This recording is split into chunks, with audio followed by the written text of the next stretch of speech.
tal? Muy buenas tardes. Soy Héctor de Mauleón. Le agradezco que nos acompañe nuevamente en una emisión del Foco. Como cada semana le doy la bienvenida a Beca Duncan. Bienvenida, Beca. Muchas gracias, Héctor. Qué mejor manera de empezar un programa que en el atrio del Templo de San Francisco. En el programa anterior hicimos un recorrido a partir de un libro extraordinario, no me voy a cansar de elogiarlo, del doctor Antonio Rubial, de la doctora Jessica Ramírez, que se llama Ciudad Anfibia, México Tenochtitlan en el siglo XVI. Es un libro que nos alumbra sobre cómo a partir del islote original, después de la conquista, se comienza a conformar lo que es la Ciudad de México, cómo se forman dos ciudades, la ciudad española en el centro de lo que sería la Ciudad de México, y cómo son expulsados hacia 4 barrios de las afueras, la población vencida, son arrumbados en Cuepopan, en Moyotlán, en Teopan y Atzacoalco.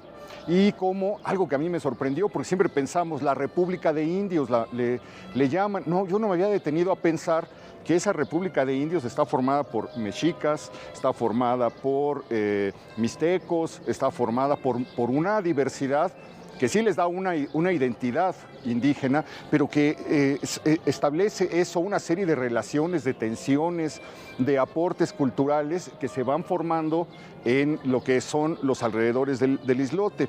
Lo comentábamos en el programa pasado, los franciscanos, Cortés les había dado un espacio muy cercano, muy próximo al Zócalo, para que pusieran ahí su convento, pero ellos no quisieron venirse hacia lo que era en ese entonces las afueras de la ciudad española, al borde de la sequía y donde comenzaban o donde habían sido colocados los indígenas que iban a habitar San Juan Tenochtitlan.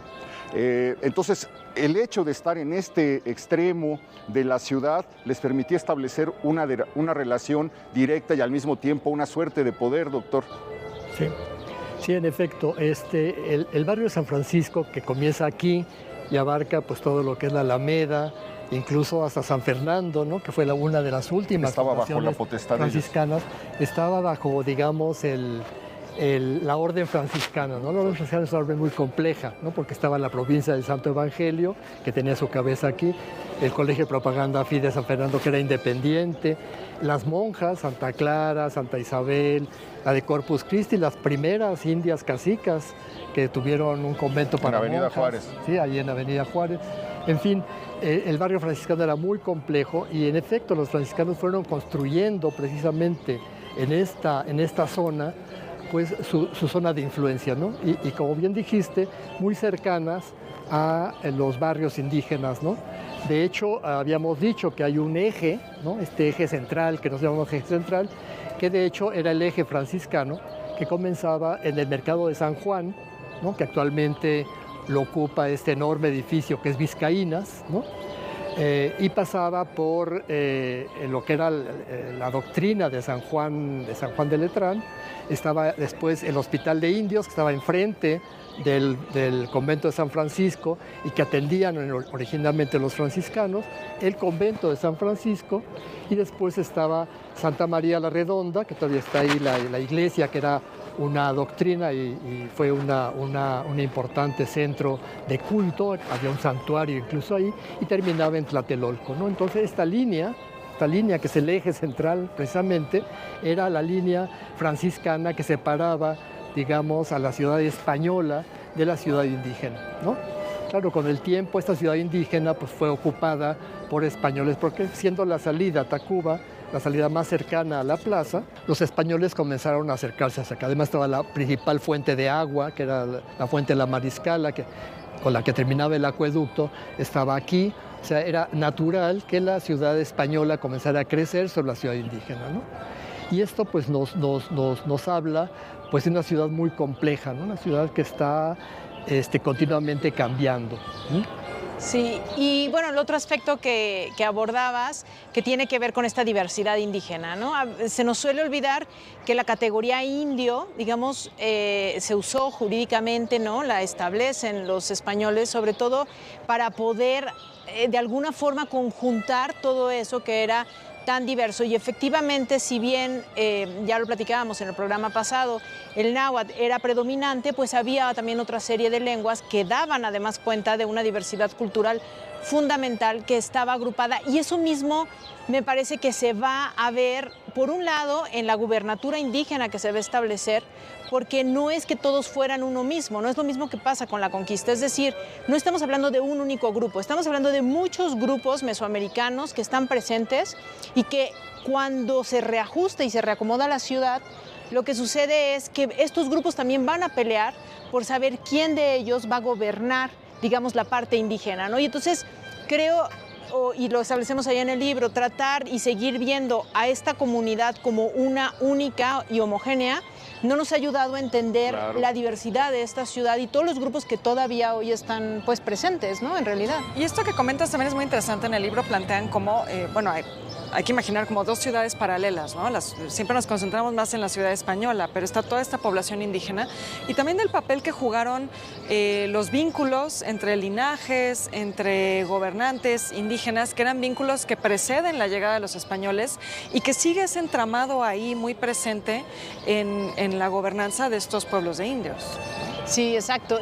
Y justamente parte de este eje franciscano del que nos habla el doctor Rubial, pues tiene que ver con quienes logran acordar o con quienes al final logran acercarse a los franciscanos. Con otros no logran, digamos, esa cercanía y eso también tiene que ver con las ubicaciones, ¿no? Claro, les queda Atzacoalco muy lejos, ahí tendría que ser otra orden la que empieza a interactuar y luego también comentábamos en el programa pasado cómo son las pugnas entre las órdenes para apropiarse de los espacios del territorio, porque apropiarse del territorio es apropiarse también de las almas que están en ese territorio. Y otra cosa que me llama mucho la atención es que uno no entiende la configuración de la ciudad hasta que lee este libro. ¿Por qué San Juan de Letrán? ¿Y por qué estuvo aquí el Hospital Real de Naturales? ¿Por qué estuvo, San Juan de Letrán le seguimos llamando hasta hace muy poco a lo que hoy es eje central, es la avenida legendaria de la ciudad, donde estuvo precisamente una institución encargada de la educación de esta república de indios que estaba, digamos, cruzando la acequia que pasaba por aquí antes de que se hiciera siquiera la Alameda. Y estaba la capilla, la escuela dentro del convento. De San José de los Naturales. De San José de los Naturales, ese Gante. De Pedro de Gante. De Pedro de Gante, donde comienza la educación, por decirlo de alguna manera, la evangelización de precisamente quienes se tenían que cruzar la acequia para entrar a la ciudad. Entonces, es un proyecto fallido el de los españoles, porque quieren apartar a los indígenas y plantar a los españoles, pero los indígenas están entrando todo el día y los españoles están comenzando a habitar otras zonas de afuera y entonces se empieza a dar, pues inevitablemente, fatalmente tal vez para ellos, el mestizaje. Sí. Lo que comentabas es muy interesante, lo de Fray Pedro de Gante. Precisamente donde estaba la capilla, esa es una de las paradojas de nuestro país, donde estaba la capilla de San José de los Naturales fue destruida por una calle que no va a ningún lado, Gante, pero que le pusieron Fray Pedro de Gante. Claro. O sea, ¿no? Destruyeron la obra, pero conservaron el nombre, ¿no? Es curioso. Además, perdón, ¿qué mayor ejemplo de la destrucción que esto que tenemos aquí? Es una fachada sin santos y sin vírgenes, es una fachada de las pocas del centro a las que les rebanaron. Este convento fue absolutamente y brutalmente destruido, ¿no? Ahí está el libro de los conventos suprimidos de México, está el libro de Guillermo Tovari de Guillermo Tovari de Teresa, El patrimonio perdido, con las fotos de cómo se veía antes y de cómo se lleva a cabo la destrucción, donde incluso los retablos son picados, convertidos en astillas, pero no queda huella de ningún santo ni de ninguna virgen que nos cuente nada en esta fachada, porque se la entregan a Henry O'Reilly, ¿no? Sí, exacto, para poner la primera iglesia sacerdote anglicano, me parece, que lo primero que hace es quitarlos. Y destrozan la portada principal, que era la de la vuelta. La rasuran. Sí, ojalá pudiéramos entrar un poco más adelante a ver si en lo que estamos aquí procesamos el permiso, pero el misterio de estas figuras que no vuelven a aparecer, ¿no? Que dicen que están enterradas, que las destruyó, las enterró, no han sido encontradas. Sí, ¿no? Pero fíjate que es interesante porque el siglo XIX destruye muchas de ese tipo de obras, y en buena medida porque San Francisco es un símbolo. San Francisco es el símbolo por antonomasia. Es la primera orden. De la época virreinal. Bueno, entonces, de alguna la primera forma... orden, y perdón, algo también que comentan en el libro que me sorprendió es que había quejas incluso de los excesos de los franciscanos contra la población indígena en la construcción de este convento mismo. Sí, no es de ¿no? Este ya es del siglo XVIII. Sí, pero del primer origen. convento, Sí. digamos. Sí.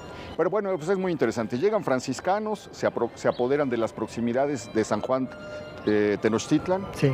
Luego llegan los dominicos que se van a Santo Domingo. Luego llegan los agustinos que están más pegados a Teopan. Luego llegan los jesuitas. Sí, y que se van al otro extremo. Ajá, y cada uno, sí, claro, hacia el lado de la Merced y del lago, de los embarcaderos. Vamos a comenzar ya un recorrido. Dicen que en la calle de Gante estaba el cementerio de los franciscanos y que probablemente ahí está enterrada la Malinche, en fin. Pero esta distribución es lo que nos da, es lo que hace que la ciudad esté de esa manera. La catedral dice por qué el poder central, digamos, que está asentado en la catedral, dice por qué se están repartiendo todo. Sí. Y dónde quedamos nosotros. Y entonces desde la catedral se empieza también un proceso de, pues ahora yo voy a levantar un templo o una capilla en tal lugar para que haya una presencia. Eso es lo que más me sorprende de su libro, porque uno entiende por qué las iglesias están donde están. No surgieron al azar, las que recorrimos aquí en Avenida Hidalgo, antes Hombres Ilustres y antes México Tacuba, no están así al azar. Sí, de hecho, justo qué bueno que tocas el tema, porque precisamente además se ve como cómo se giró lo que veíamos en el otro programa, ¿no? La primera catedral veía precisamente hacia Tacuba, ¿no? Y justamente cuando la ciudad empieza a dejar de concebirse a partir de los ejes de los que hablábamos y se centra la ciudad, es decir, se gira, entonces los poderes ya se establecen en el entorno de la traza y eso va a ser, digamos, algo muy importante para la catedral porque efectivamente en el ínter se habían establecido los franciscanos, extendiendo un poco la ciudad, pero además siendo un puente con la República Indígena hacia el poniente, los dominicos, ¿no?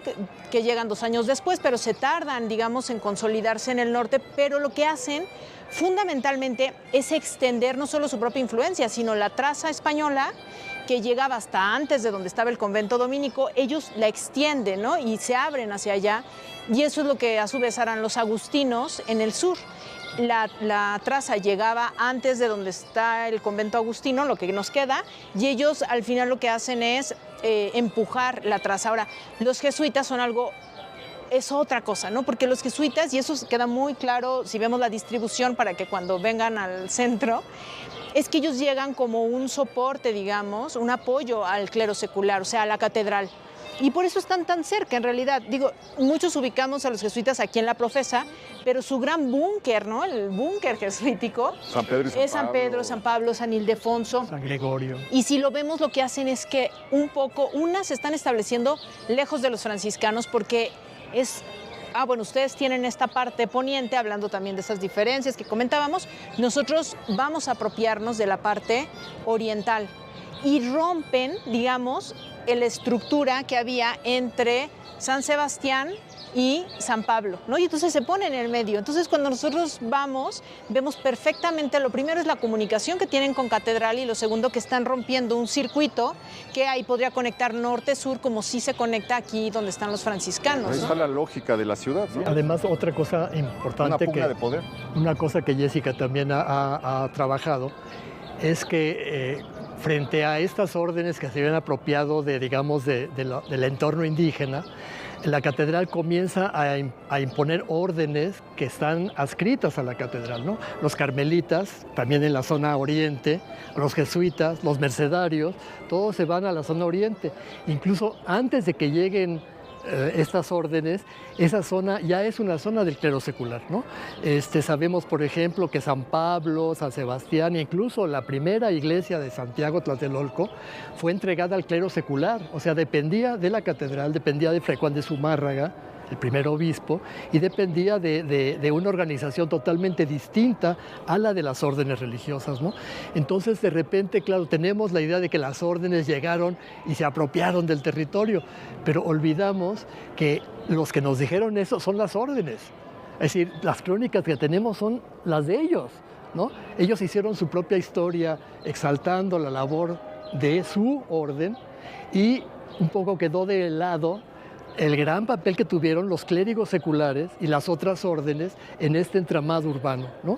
Y esto tiene que ver también con las fuentes que hemos consultado, ¿no? Si consultamos fuentes españolas, nos van a dar una ciudad española. Si consultamos fuentes de frailes, nos van a dar la versión de los frailes. Pero ahora estamos consultando fuentes de otro tipo y descubrimos cosas que no nos habíamos dado ¿Qué fuentes cuenta. consultaron, aparte de españolas y religiosas? Pues mira, actas de cabildo. Actas de cabildo, cada vez se ha trabajado mucho más los códices, pero además ahora, y lo trabajamos, bueno, para el libro, es trabajar muchos de los fondos de AGN, del Archivo General de la Nación, que se han digitalizado, que se han restaurado y que ahora realmente son muy accesibles porque además se pueden consultar de manera digital. Los fondos de tierras, los fondos cofradías, indios, que tiene que ver con la apropiación, eso por un lado. Y la otra gran fuente, notarías, ¿no? Notarías, al final de cuentas, algo que es interesantísimo es ver cómo los españoles en diferentes de estos espacios indígenas empiezan a comprar propiedades. Y entonces en las descripciones de los contratos de compra o de arrendamiento, pues está la casa de fulanito de tal, Sí, rodeada de las casas de Hay un libro indios. que se llama La Primera Traza, ¿no? De las Curain, ¿no? Es una investigadora. Sí, sí. Y hace precisamente eso. Lo sorprendente Rita de ese Valero. libro... Rita Valero. Ana Rita Valero. Ana Rita Ana Valero. Rita Valero. Valero.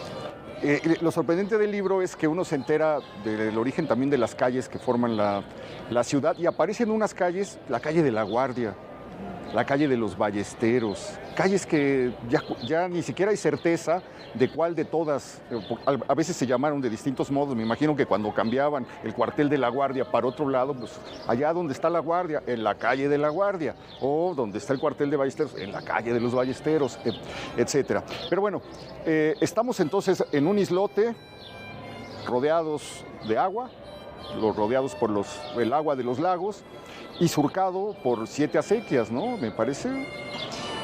Sabemos que eran más. El asunto es que, un poco lo que comentábamos el programa pasado, muy pronto empezaron a cegarse esas acequias y de hecho lo que nos dicen las fuentes de archivo es que quedaban tramos, ¿no? O sea, en realidad la ciudad se fue transformando, no tenemos imágenes, o sea, tenemos el Uppsala, pero es el único que ni siquiera tenemos una datación tan específica. Pero nos hace esto una ciudad de puentes.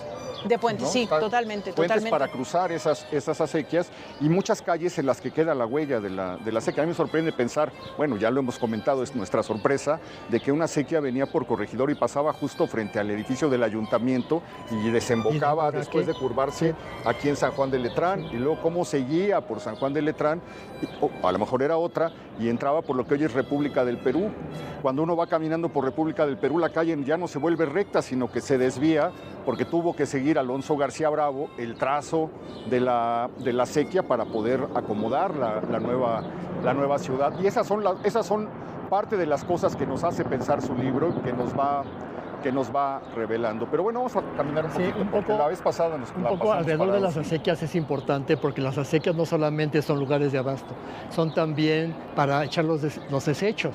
Entonces casi todos los conventos tienen una acequia junto, porque ahí echaban sus desechos.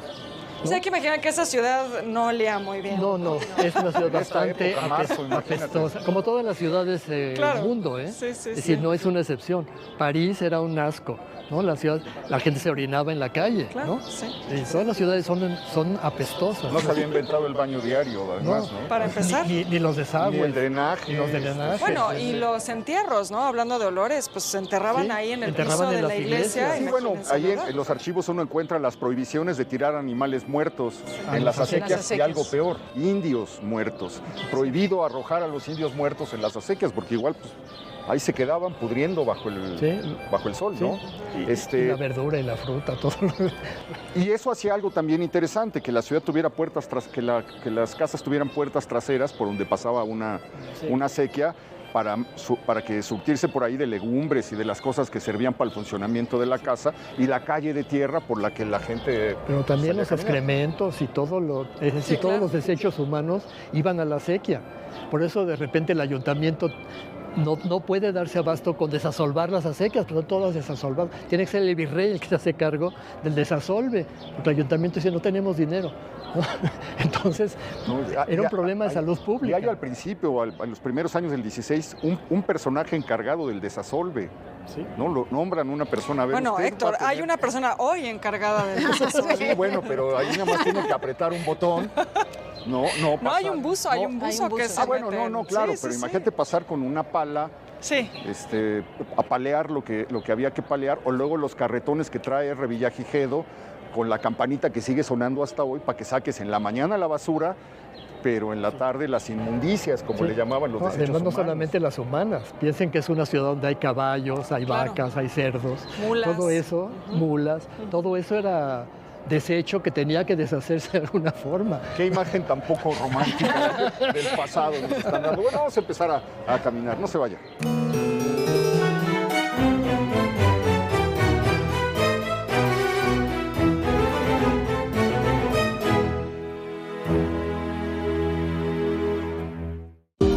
Este es mi...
Pues seguimos con los doctores Antonio Rubial y Jessica Ramírez, autores del libro Ciudad Anfibia, publicado por el Instituto de Investigaciones Históricas de la UNAM. Lo pueden conseguir en línea. Es un libro imprescindible para entender por qué la Ciudad de México es como es. Y comentábamos antes de irnos al corte que estábamos justo donde terminaba la ciudad española. Había una acequia donde es el eje central y de aquel lado comenzaba San Juan Tenochtitlan, la República de los Indios, que se conectaba con el otro barrio indígena que era Santiago Tlatelolco. Antes de irnos también intentábamos o nos lamentábamos del estado en el que se encuentra la fachada principal del Templo de San Francisco, rasurada completamente, desaparecida, y estamos en un lugar donde, sin embargo, todavía quedan algunos vestigios de lo que fue este convento magnífico. Ahí hay un grabado, está la arquería aquí a un lado, era la portería, doctor, ¿no? Y tenemos la suerte de que se está presentando aquí una exposición que de alguna manera ilustra todo lo que estamos hablando. Es una exposición del Museo Sumaya que se titula La ciudad sobre el agua. Entonces, pues estamos hablando de la ciudad anfibia y aquí nos vamos a poder apoyar en imágenes que nos van a poder ilustrar un poco precisamente sobre esto que estamos hablando. Sí, es lamentable, es tristísimo. Es una de las víctimas de la Reforma, ¿no? Pues sí, pues las víctimas siempre han sido las piedras, ¿no? Se supone que le iban a restaurar. Slim parece que tenía el proyecto está la foto, ¿verdad? de restaurarla. Sí, teníamos Bueno, la y es foto. que decir que este es un Incluso por ahí espacio hay de como un Fundación dibujo, Carlos ¿no? Slim. Está el San Francisco con sus 3 bolas, sí. que es las 3 órdenes religiosas que fundó, y arriba la Inmaculada Concepción, que era el centro, digamos, el panel central, el altorrelieve que ilustraba que es una imagen que creó Pedro Pablo Rubens a principios del siglo XVII, y que los franciscanos la tomaron como la imagen de su orden, ¿no?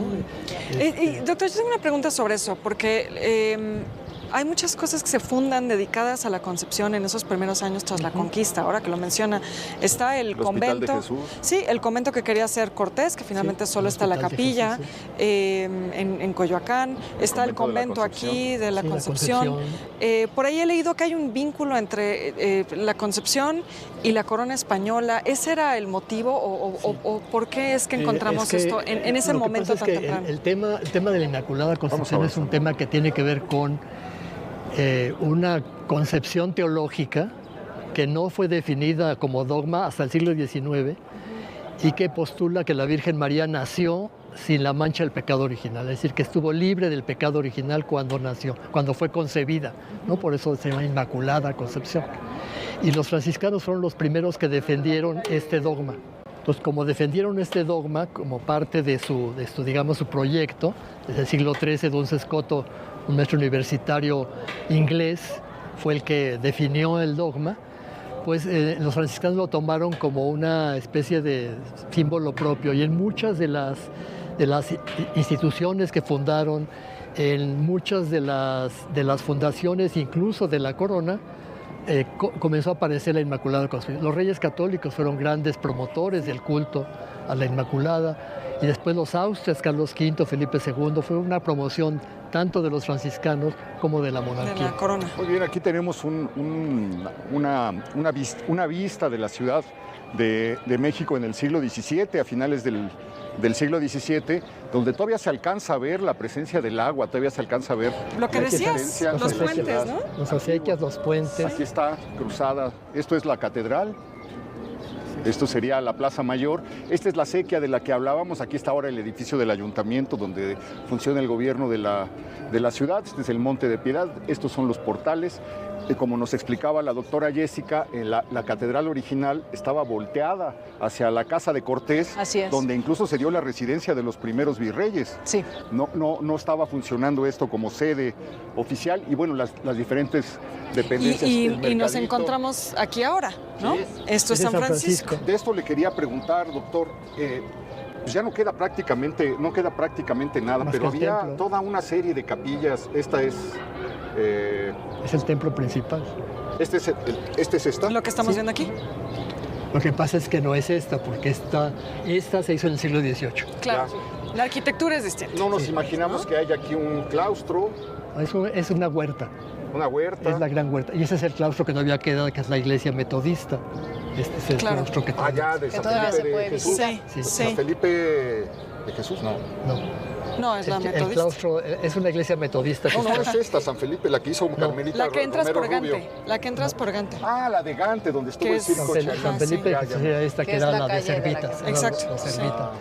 Es muy interesante porque todo alrededor hay capillas dedicadas a cofradías de españoles ricos, es decir, sobre todo mercaderes, ¿no? La cofradía de Aránzazu, ¿no? Que estaba los vascos, sí, ¿no? sí. La cofradía de San José de los Españoles, que era de santanderinos, la cofradía de Valvanera, que es la fachada actual, que es la de los riojanos. Estaba también adentro, el consulado de comerciantes tenía una capilla. O sea que nos está diciendo que la pobreza franciscana Sí, la pobreza no era... franciscana. Los terciarios, no era que estaban- tan La pobreza estricta. franciscana siempre ha sido una frase hasta la actualidad. Cuando dicen También los austeridad, pues. terciarios franciscanos eran Oiga, poderosísimos. esto es interesantísimo. Bueno, a mí se me hace interesantísimo, porque no imagina uno cómo viene el canal, topa con Gante, da la vuelta y bajaría por 16 de septiembre, o 16 de septiembre se habrá abierto aquí tal vez, pero nos decía el doctor Rubial que esta es la huerta franciscana. Aquí enfrente estuvo el famoso Hotel Jardín, en la calle 16 de septiembre, que dice Valle Arizpe que se llamó Jardín porque se prolongaba, había absorbido parte del Y la huerta. de esto. Y este sería, esto que tenemos aquí sería... Eje central, lo que Sí, ahora el es eje central, ¿no? este sería el eje La central. acequia que hoy es. Este eje que dijimos Sí. pasa desde acá, este es el mercado de San Juan, ¿no? Aquí está el final, lo que es el Salto del Agua, Salto del Agua. claro, el mercado de San Juan, que Claro. es actualmente Y esto es Vizcaína. lo que nos estábamos preguntando, ¿sería la fuente de la Mariscala? Esa es la Mariscal, Es decir, esto es Bellas Artes, es Santa Isabel, sí. Además con el, la Alameda. con el detalle de que está tirando el agua. Como siempre decían, ¿verdad? Que era un Tirando el agua. encharcadero. Y este es el acueducto que venía desde Santa Fe. Chapultepec, Santa Fe. Chapultepec. Santa Fe, Ahora, Chapultepec. esto, bueno, hay que decir que es una reproducción de un biombo que se encuentra en el Museo Somaya, pero aquí lo que no vemos es la República de Indias, ¿no? Exacto. O sea, es decir, lo único que parece representable en estos mapas, hay que imaginar que es solo la ciudad española, ¿no? ¿No Sí, está sobre Tlatelolco? todo... no, Tlatelolco es aquí, Tlatelolco está abajo. aquí está. Ah, bueno, pues ahí aparece Este es un poco, Tlatelolco, pero- pero no aparecen los Esa es la barrios de villa, No, Tlatelolco. pero, ¿no? sí, claro, todos los barrios que rodean No, no, esto no hay presencia. Bueno, sí, no no. están representados Sí. porque no se consideraba de importancia o por qué. Sobre todo, bueno, tenemos, yo creo que sobre todo dos aspectos, ¿no? A abordar. Uno que ya comentamos que era la idea de la bóveda celeste, digamos, y ahí entraba sobre todo la traza española, que además tenía que concebirse desde el orden, desde las calles, ¿no? La retícula. Algo muy importante de hacer notar aquí es que no hay gente, ¿no? Es decir, Claro. es la urbs, ¿no? La ciudad construida, pero no está la No está civitas, habitada, ¿no? no está- sí, no se ve. Hay gente, porque lo que se privilegia es el orden, todo aquello que lleva, digamos, los espacios correctos, ¿no? Y entonces, en cambio, lo que se describe de la República Indígena que estaría en el entorno, que por cierto abarca ciertos aspectos, ¿no? Pero no se dibuja como debió haber sido, digamos, es todas las casillas de indios que estaban en el entorno de la traza, ¿no? Sabemos, por ejemplo, que hacia el oriente, que aquí estamos en el poniente, justo porque está Chapultepec, hacia allá sabemos que estaba bastante poblado de casillas de indios, por ejemplo, y lo que vemos más bien es naturaleza, ¿no? O sea, se sustituye a la República, y tal vez por eso es que la hemos invisibilizado tanto también en el relato, ¿no? O sea, por eso siempre cuando se escribe de la Ciudad de México, seguimos hablando de esta ciudad, de los palacios, del orden, ¿no? De esta estructura, pero definitivamente pues era bastante más caótica si la vemos en un sentido habitado, pero además atravesada, insisto, por los barrios indígenas, ¿Ese ¿no? sería San Agustín? Ese sería San Agustín. San Agustín. Aquí está la calle del Arco, como Ah, comunicaba ya está el arco, con exacto. ¿Sería San Bernardo? sería San Bernardo, ¿San Agustín? ¿Regina? O... Regina, Y luego una acequia por lo que hoy sería San Jerónimo. Sí, Regina. Regina, San Jerónimo Y y San una Pablo. acequia bajando, Y 25. bajando por lo que es Avenida Chapultepec, ¿no? Esa saga. Y San Pablo.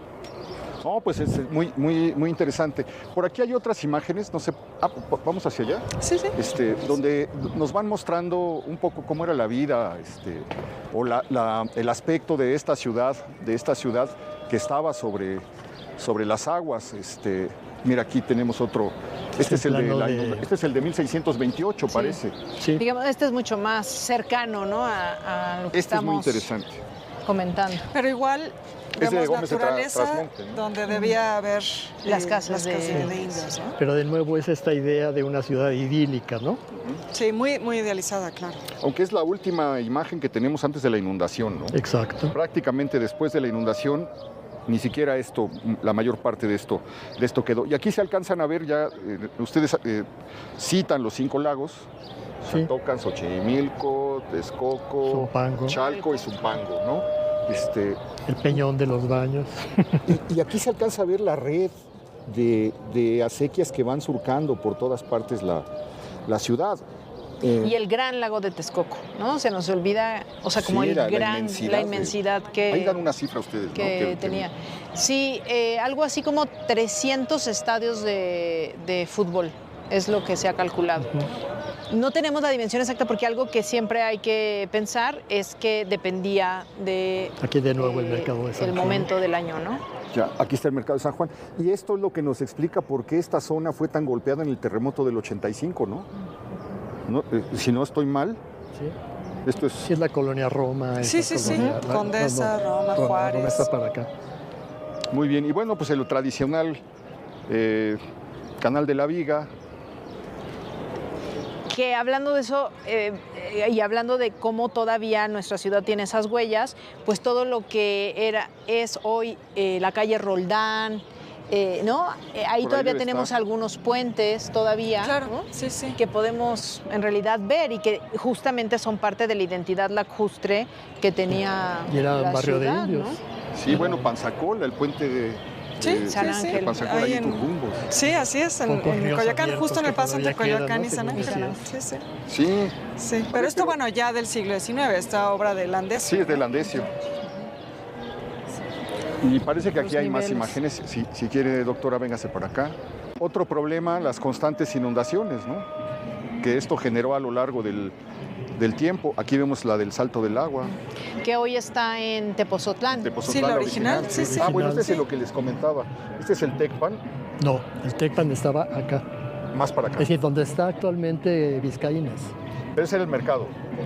Sí, ese era. Y los arquitos, es que aquí había una serie de arcos. por ahí Posiblemente leí- sean pero, porque claro, ahí está destruido, pero esto era una gran plaza Sí. y los arcos correspondían a los puestos y a toda la... Muy bien. Bueno, pues ahí ya tenemos otras por acá. Y precisamente el acueducto se hizo para alimentar a ese barrio, porque el barrio norte, el barrio rico, tenía su acueducto, Claro. pero el barrio pobre no lo tenía. Entonces Antonio Valeriano solicitó que se hiciera un acueducto desde Chapultepec para abastecer a la zona sur y sobre todo a la zona del mercado, que era donde estaba la principal, el palacio de los gobernadores indígenas de Tenochtitlan. ¿Ah? Valeriano fue de los últimos gobernadores del siglo XVI. Sí, es el que cierra, sí, el siglo. Muy bien, pues ya nos damos una idea. Querían que camináramos hacia... Pues sí, ¿Hacia o, la Alameda, por allá? o podemos hablar aquí de Guanín y de... Como quieran, o quieren otro, por el lado de podemos Bellas ir por el Artes. Bellas porque Artes, ahí sí. podemos Puede ser. hablar de cómo estaba ese lugar. No se vaya, acompáñenos.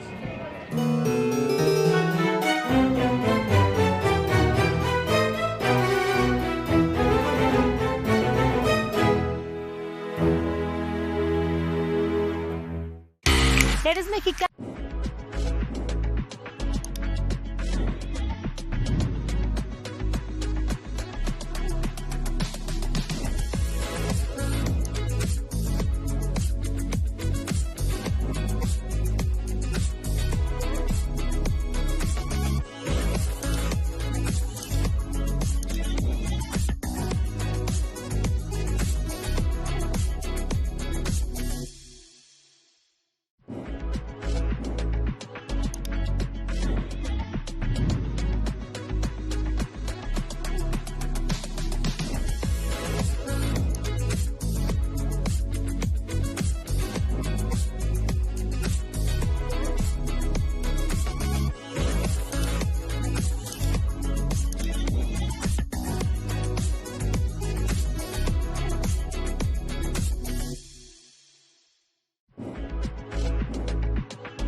Pues nos hemos desplazado hacia el poniente de lo que fue la antigua ciudad española.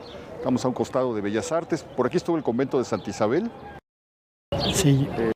Estamos frente a donde terminaba prácticamente el acueducto en la Fuente de la Mariscala, que estaba aquí atrás, y invadiendo ya lo que sería el Tianguis de Juan Velázquez.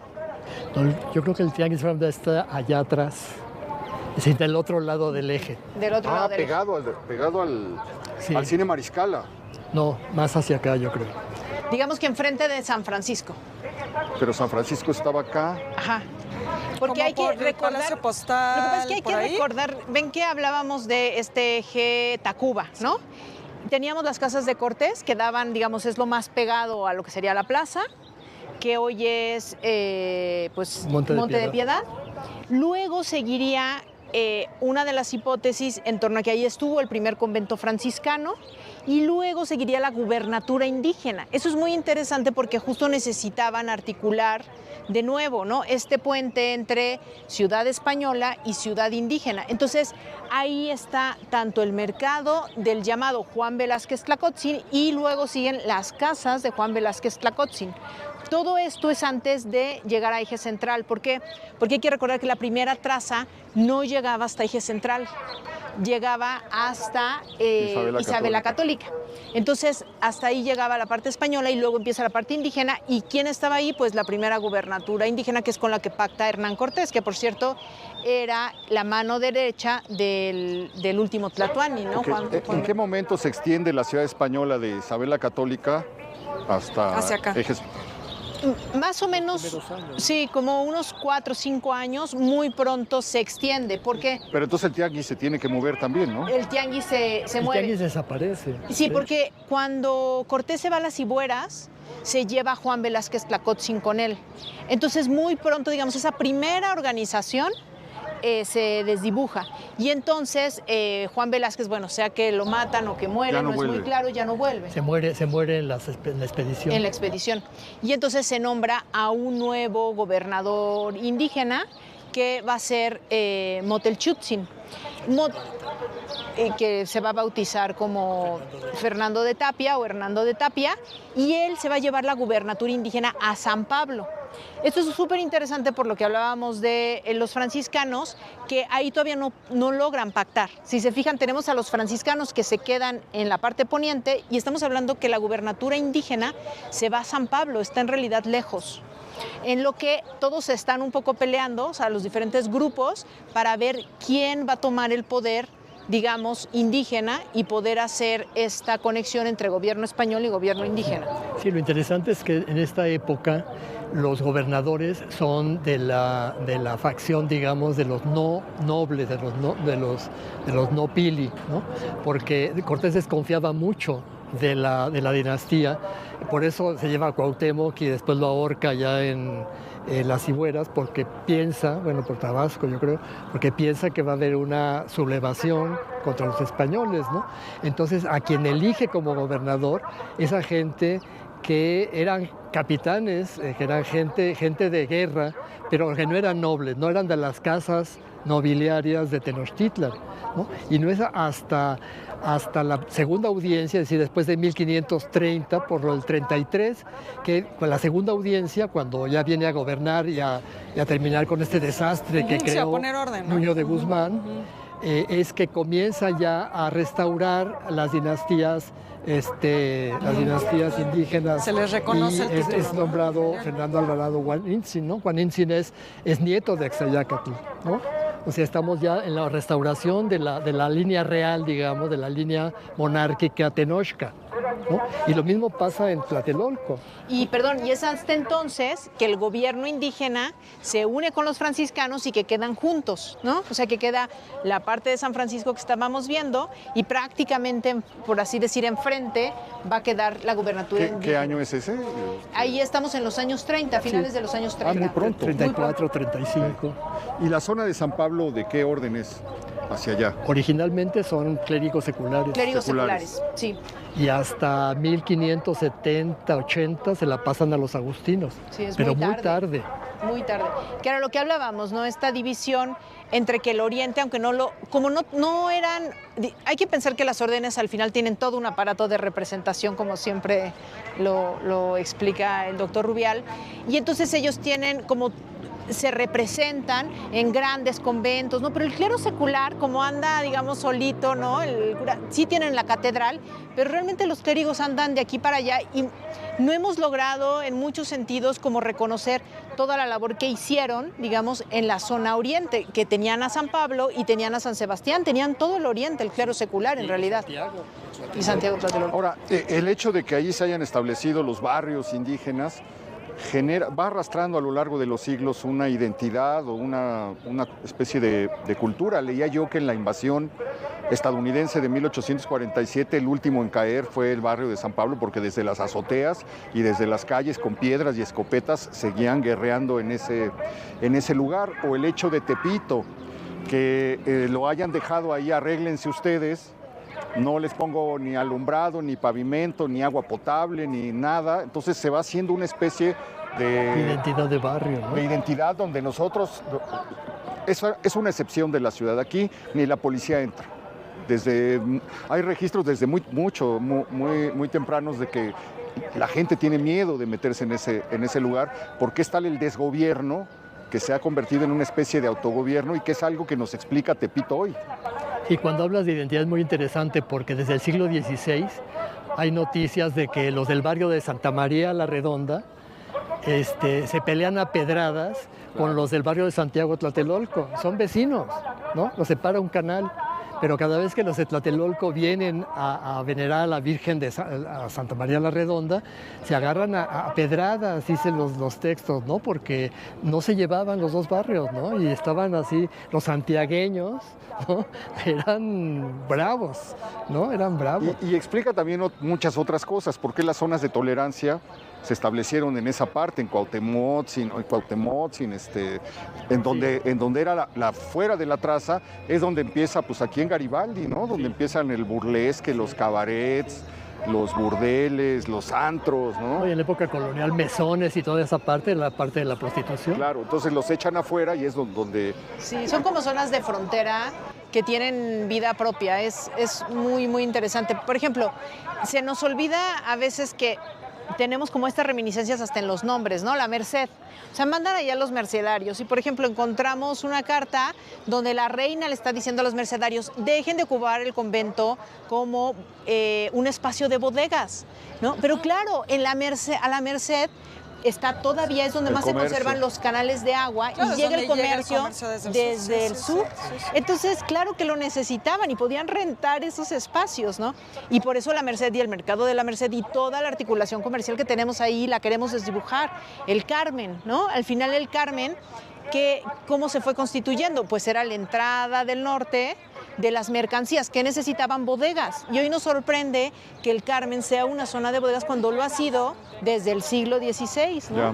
No, más allá, la lectura que hace Monsiváis de un personaje como Cantinflas, que viene de Santa María la Redonda, y lo pinta pues, como un descendiente de los macehuales, que no habla bien el español, que no lo entiende bien, pero que trata de expresarse en español y hace un laberinto. Dice, es la voz de los que vienen de allá expulsados, gandalla, tranza, más vivaracho, viendo a ver a quién engaña, no sé, por eso lo hace tan divertido, las películas iniciales de Cantinflas. Ya luego se dedicó a darnos sermones, pero ese Cantinflas original es maravilloso, es genial. Y bueno, había un momento en el que uno volteaba la vista para donde fuera y lo que llamaba la atención eran las cúpulas.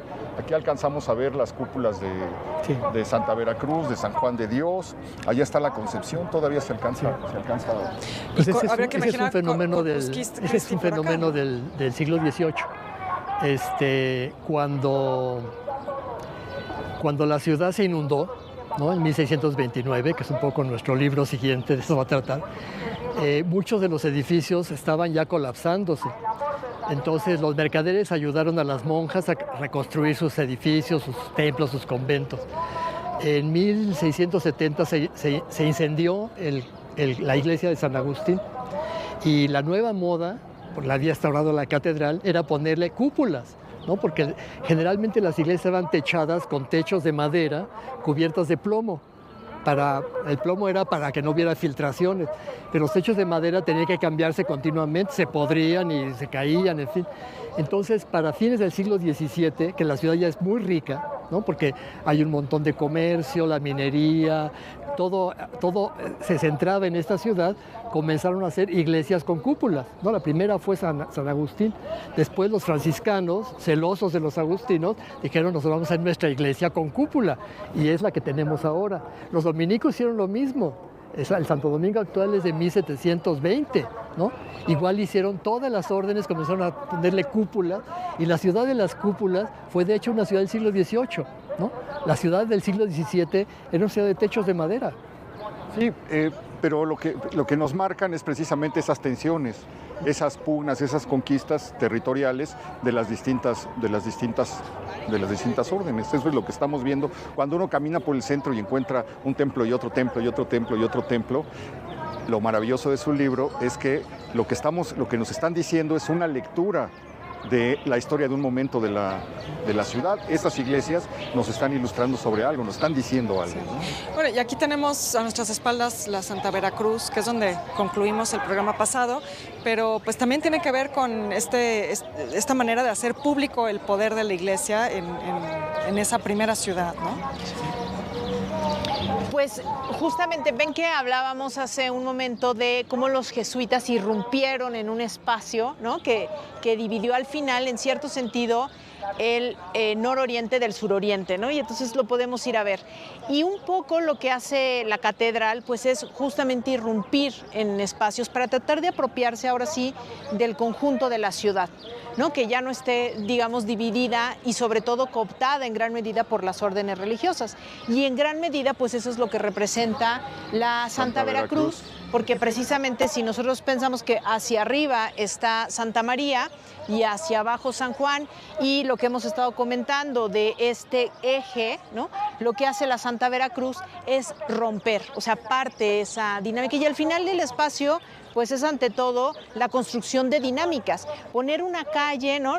De ahí lo de Gante, o esta de Letrán Valle, ¿no? Que también rompe, porque las calles, Leandro Valle, porque las calles al final también son divisiones, ¿no? Y entonces el abrir y generar un espacio nuevo está haciendo al final de cuentas que algo se rompa, ¿no? Y el pretexto es que esta zona ya hay muchos españoles. Y entonces los españoles van a bautizar a sus hijos, a casarse, a misa, a confesarse, a San Francisco, dice la catedral, pero son españoles, no son indios. Y San Francisco es para indios, ¿no? Entonces la catedral con ese pretexto dice, voy a hacer una parroquia de españoles en que Santa Veracruz. Como auxiliar, ¿no? Sí. Y después crea Santa Catarina, otra parroquia de españoles, que son las zonas donde más españoles hay, ¿no? Sí, a medida que la ciudad se expande hacia aquí. Y eso le permite también decir, bueno, es que esta zona ya no es una zona indígena, ¿no?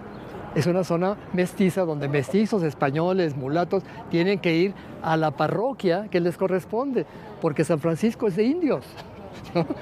Entonces, esta división que todavía está ahí presente y ya no es funcional, ¿no? Pero es de lo que se agarra la catedral para fundar esta especie de cuña que es Santa Veracruz y Santa Catalina en barrios franciscanos. Pues muy interesante, vale muchísimo la pena revisar este libro, de verdad se lo recomiendo, es una verdadera sorpresa, es un mapa de lectura de la Ciudad de México, de por qué la Ciudad de México es como es. Pues les agradezco mucho que nos hayan acompañado. Muchas gracias a ustedes.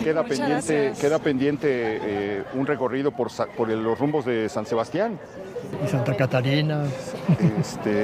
Y en cuanto tengan el libro de 1629 de la inundación, pues hay que hacer un programa y recorrer algunos de los lugares que fueron afectados por la inundación más brutal que ha ocurrido en la ciudad. Pues muchísimas felicidades, doctor. Muchas gracias. Muchas gracias. Muchas gracias. Gracias, Beca. Gracias, Héctor. Pues espero que se le haya pasado bien, que haya disfrutado este recorrido. Sígasela pasando bien y nos vemos la próxima semana. Ya lo sabe usted, aquí en El Foco.